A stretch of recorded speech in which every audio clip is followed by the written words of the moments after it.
wa ashabihi ajma'in, amma ba'd. Bapak-bapak mujahid, para pengurus masjid yang telah bersungguh-sungguh bekerja keras dari awal Ramadan sampai hari ini 10 hari terakhir bulan Ramadan, para pemakmur musola yang sangat dicintai Allah Subhanahu wa taala dan selalu didoakan oleh malaikat.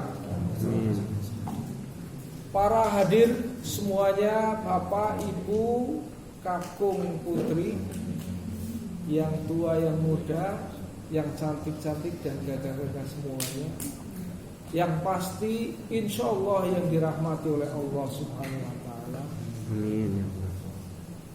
Kita pantas bersyukur kepada Allah Subhanahu wa taala karena Allah Subhanahu wa taala telah memilih kita, memberikan kekuatan hadir kepada kita, memberikan rasa cinta kepada diri kita, kepada Allah, kepada Rasulullah sallallahu alaihi wasallam, kepada agamanya, kepada amal-amal yang telah dituntunkan oleh Rasulullah sallallahu alaihi wasallam. Semoga Allah telah menetapkan hati kita pada hidayah dan menetapkan hati kita pada istiqomah, supaya kita senantiasa teguh, berpendirian teguh.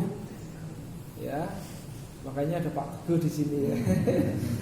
Berpendirian teguh untuk tetap senantiasa istiqomah memegang agama. Walaupun kata Nabi itu di akhir zaman orang yang berpegang teguh terhadap agama laksana orang yang memegang bara api. Artinya kalau dipegang memang panas ya. Tetapi kalau dilepaskan akan padam. Tetapi kalau orang istiqomah, dia akan memegang agama, dia pasti akan mendapatkan keselamatan. Oleh karena itu, hari ini topiknya Nuzulul Quran, di mana ayat yang sudah dibaca oleh Qori tadi, ya ini Mas Ending. Beliau Mas Ending itu mahasiswa Ma'had Imam Malik UMP. Jadi UMP itu sekarang ada pondok pesantrennya namanya Ma'had Al-Quran, Ma'had Imam Malik, ya, Ma'had Bahasa Arab. Ya. Jadi bagi Bapak Ibu yang ingin anaknya pengen kursus bahasa Arab, ini Mas Ending. Hadirin rahimani wa rahimakumullah. Ya. Jadi dalam ayat yang disebutkan yang sudah dibacakan tadi oleh Mas Ending, Syahrul Ramadhanalladzi unzila fihil Qur'an. Bulan Ramadan itu di dalamnya Allah turunkan Al-Quran. Untuk apa diturunkan Al-Quran?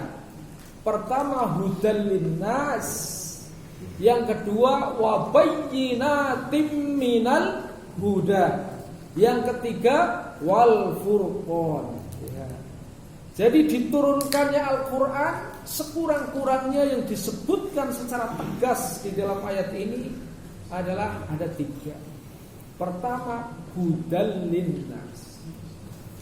Kalau Al-Quran hudal linnas, kalau Allah Subhanahu wa taala Rabbun nas, kalau umat Nabi Muhammad ya, ini adalah kafatal linnas ya. Apa perbedaannya? Kalau Rabbun nas adalah pemelihara manusia, maka Allah menciptakan manusia, menciptakan alam semesta beserta isinya, maka Allah yang bertanggung jawab memelihara. Itu yang namanya Rabbun nas.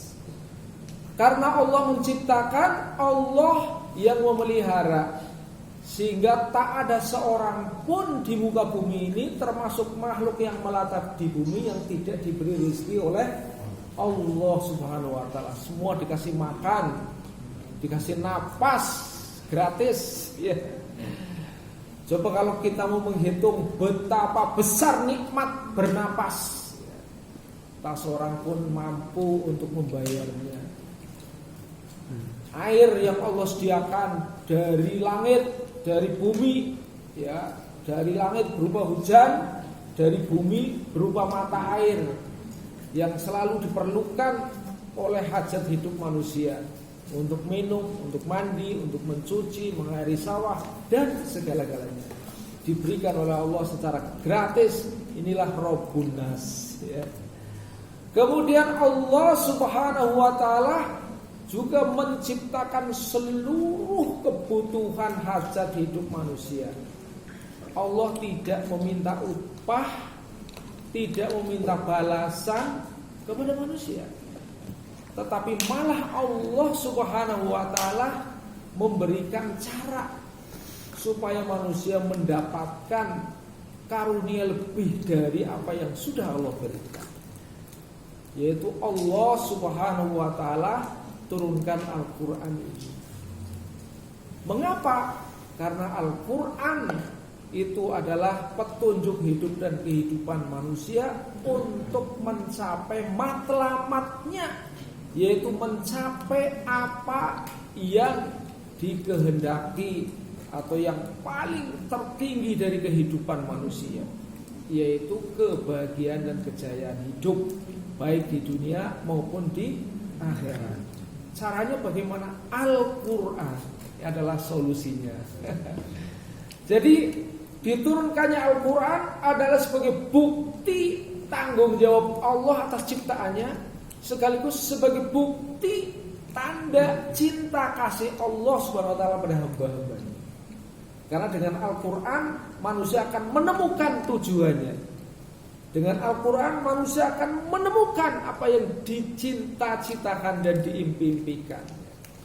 Dengan Al-Quran, oleh karena itu tadi ya, Rasulullah menegaskan, wallahu, ya, Allah itu yarfa'u, Allah itu akan mengangkat, ya, suatu kaum.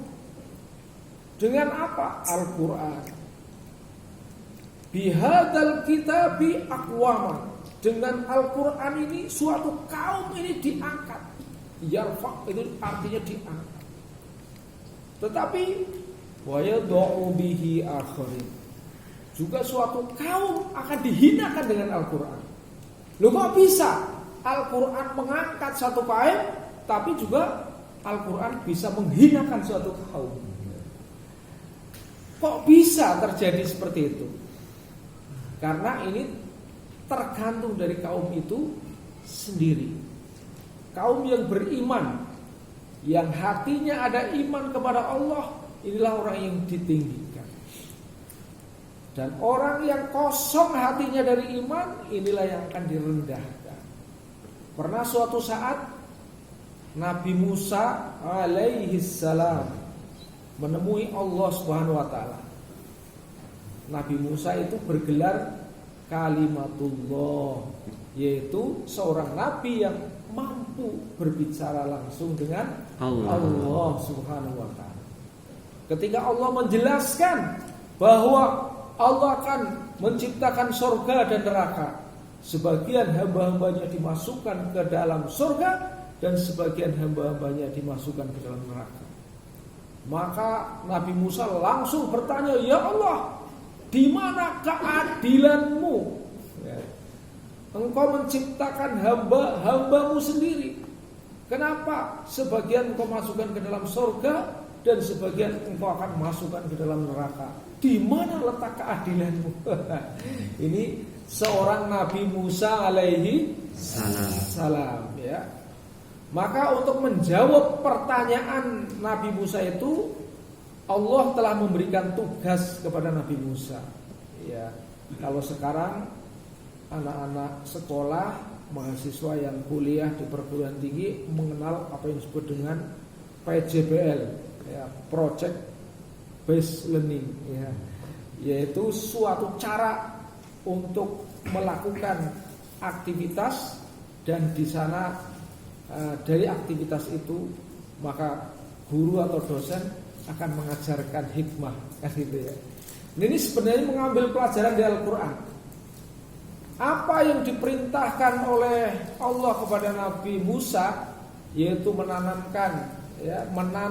padi, sebagian juga diriwayat mengatakan gandum, suruh dirawat di tempat yang bagus, kemudian dirawat, setelah itu hasilnya dilaporkan. Padahal Allah lebih tahu apa yang akan dilakukan oleh Nabi Musa. Singkat cerita, Nabi Musa mencari bibit yang unggul, yang bagus. Setelah ditanamlah padi di tempat itu, akhirnya sampai dirawat dan sampai panen. Yang isinya bagus-bagus, ya, kemudian digebioki gitu ya, dimasukkan ke dalam kandi, ditaruh di lumbung gitu ya, ditaruh di atas. Tetapi yang gabung, yang tidak ada isinya, ya, kemudian dia beserta damen-damennya dibuang ke tempat sampah dan dibakar gitu ya. Allah Subhanahu wa taala melihat apa yang dikerjakan oleh Nabi Musa itu.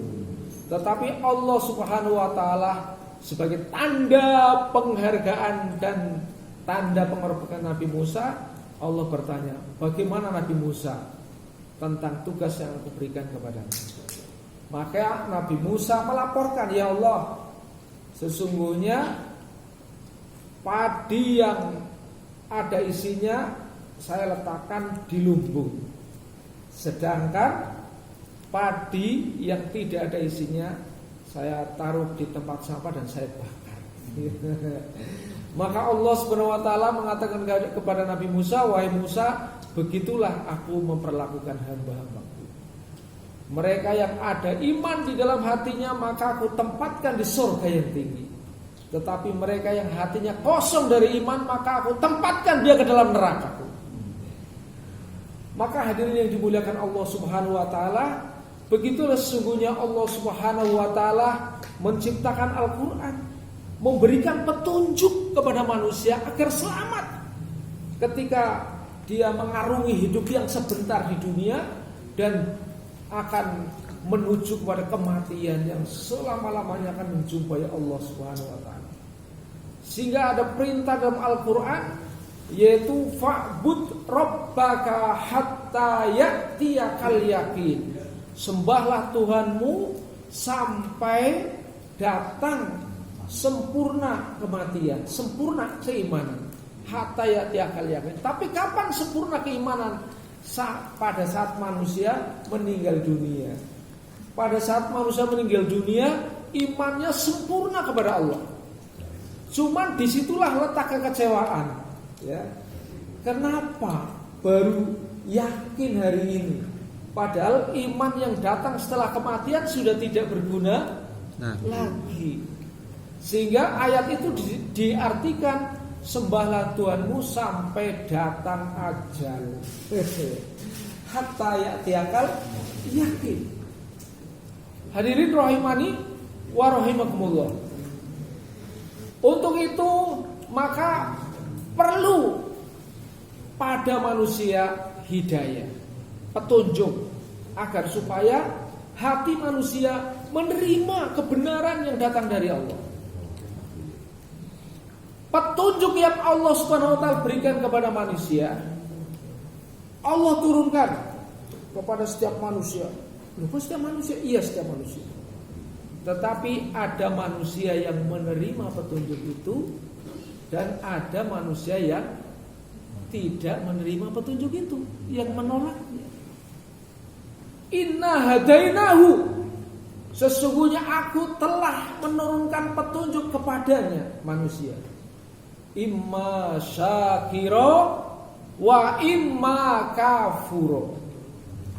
Sebagian mereka menerima petunjukku dan sebagian mereka menolak petunjukku. Jadi bagaimana? Allah Maha Adil.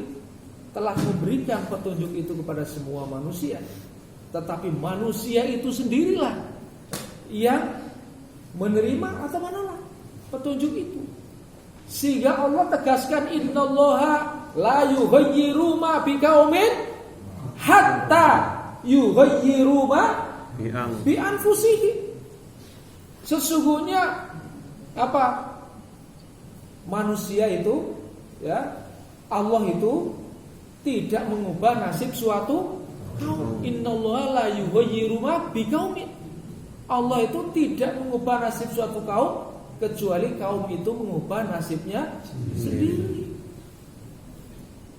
Kalau dia diberi petunjuk, dia menerima petunjuk itu, maka sesungguhnya bahagialah dia, selamatlah dia.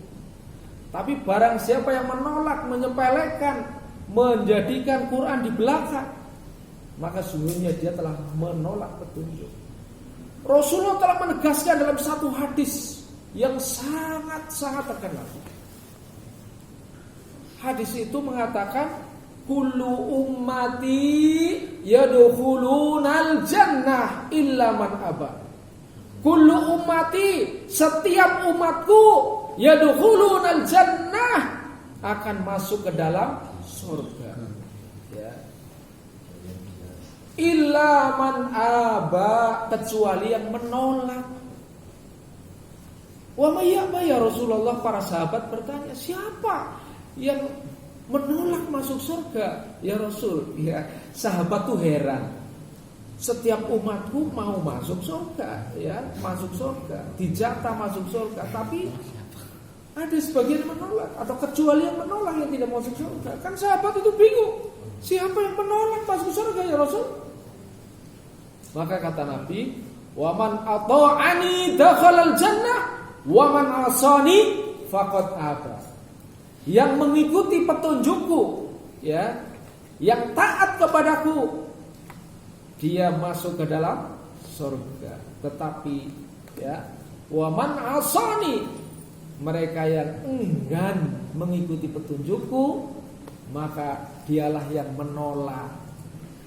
Jadi orang yang menolak masuk surga adalah orang yang enggan menerima petunjuk Nabi Muhammad sallallahu alaihi wasallam. Masya Allah, na'udzubillah min. Rasulullah begitu sayang terhadap umatnya. Setiap hari mereka menjumpai manusia, kafatan linnas basyiran wa nadhira, menemui manusia, ya, dalam Quran disebut ukhrijat linnas. Dia keluar menemui manusia dari lorong-lorong, dari kampung-kampung, ya. Ukhrijat linnas, dikeluarkan menemui manusia. Apa yang dilakukan oleh Nabi? Ukhrijat linnas ta'muruna bil ma'ruf wa tanhauna 'anil munkar. Menemui manusia untuk mengajak kepada kebajikan, ya. Mengajak supaya taat kepada Allah, mencegah jangan sampai durhaka kepada Allah. Begitulah yang dipikirkan oleh Nabi setiap saat, agar umat manusia selamat. Hatta bayi yang lahir dari perut ibunda sebelum datangnya hari kiamat sudah dipikirkan oleh Rasulullah supaya selamat. Hadirin yang dimuliakan Allah Subhanahu wa taala.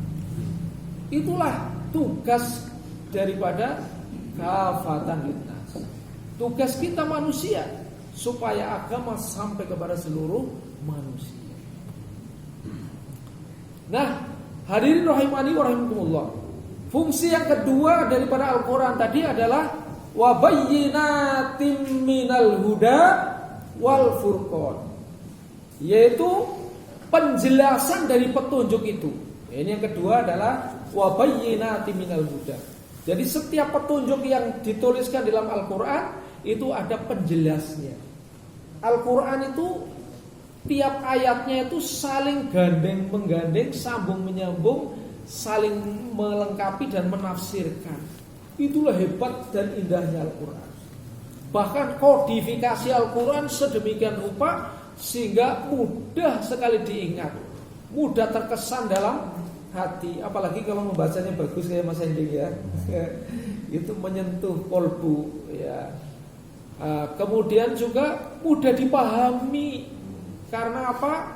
Karena kontennya itu dibuat oleh Allah Subhanahu wa taala dengan sempurna. Bahasanya dipilihkan bahasa yang sempurna. Sehingga lebih hebat daripada syair-syair pada saat itu, ya. Jadi diturunkan Quran pada saat orang itu sedang sangat gemar berlomba-lomba untuk membuat syair dan puisi, gitu ya.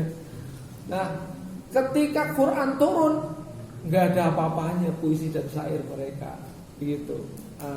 Inilah sebabnya pada saat itu Nabi Muhammad dimusuhi, gitu ya, karena mereka terkalahkan semua. Kemudian yang kedua, kodifikasi Al-Quran begitu mudahnya, ya, dihafal.